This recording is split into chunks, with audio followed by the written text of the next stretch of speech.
Menurut Bapak Ki Hajar Dewantara, pendidikan bertujuan untuk menuntun segala kodrat yang ada pada peserta didik, agar mereka dapat mencapai cita-cita setinggi-tingginya. Sebagai pendidik, harus menuntun tumbuh perkembangan peserta didik, agar mereka bisa mencapai cita-cita mereka. Peran kita sebagai pendidik diibaratkan seorang petani atau tukang kebun yang tugasnya adalah merawat benih-benih dari tanaman itu agar bisa tumbuh dan berbuah baik. Tentu saja beda jenis tanaman, beda perlakuannya. Artinya bahwa kita sebagai pendidik harus membimbing segala bentuk kebutuhan melalui berbagai metode pembelajaran agar peserta didik bisa berorientasi dengan baik. Kita harus bisa memberikan kebebasan kepada anak untuk mengembangkan ide, berpikir kreatif, mengembangkan bakat atau minat peserta didik.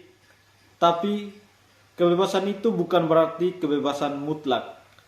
Perlu ada tuntunan dan arahan dari pendidik supaya peserta didik kita tidak kehilangan arah dalam mewujudkan cita-citanya.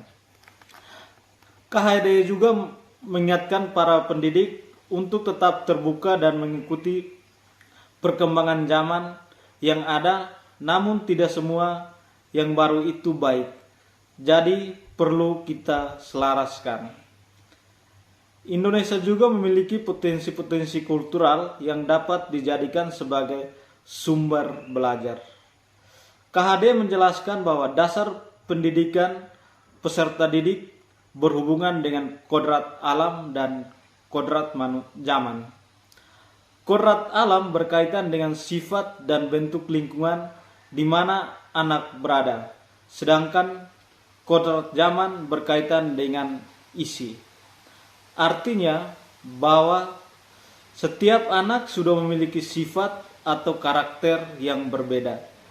Jadi sebagai pendidik kita tidak bisa menghapus sifat dasar yang mereka miliki.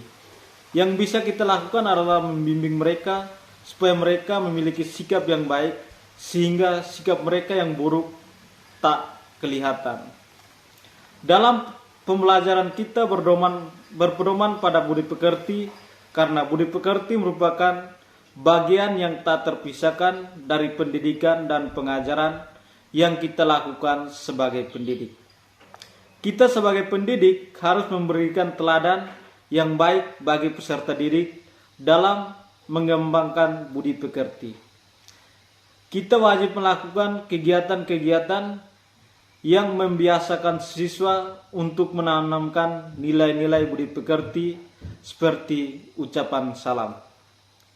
Hal terpenting yang harus dilakukan seorang pendidik adalah menghormati dan memperlakukan anak dengan sebaik-baiknya sesuai kodratnya, melayani mereka dengan setulus hati, memberikan teladan, membangun semangat, dan memberikan dorongan bagi perkembangan peserta didik.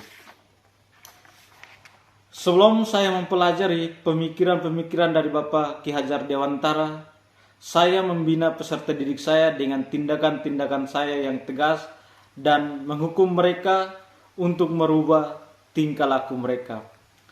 Perubahan itu yang terjadi karena didasari oleh rasa takut dan bersifat sementara dan bukan atas kesadaran pribadi mereka. Saya belum sepenuhnya menyadari akan keberadaan kodrat alam sang anak sehingga marah-marah ketika ada peserta didik yang kurang pandai dalam pelajaran saya. Saya menyadari bahwa belum bisa memberikan model-model pembelajaran yang menyenangkan bagi peserta didik saya. Setelah mempelajari pemikiran-pemikiran Ki Hajar Dewantara, pikiran yang hendak saya rubah adalah bahwa saya harus menuntun peserta didik saya dengan hati yang ikhlas agar mereka memiliki sikap yang lebih baik.